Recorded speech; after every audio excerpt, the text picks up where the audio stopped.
It lives.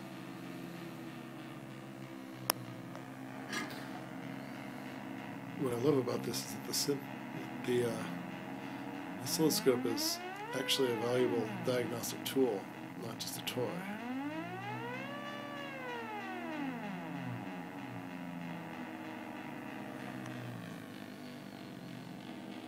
So it's mounted sideways right now, but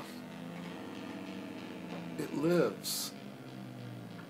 It's so cool. Let me show you the view here on the back. Oof. Yeah, the wiring got a little bit out of hand, I must admit. But it's wired together, and everything appears to be working. I don't think I got the right...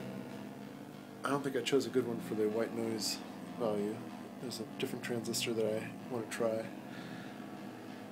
But it's operational, and that makes me very, very happy. So, thanks. Bye.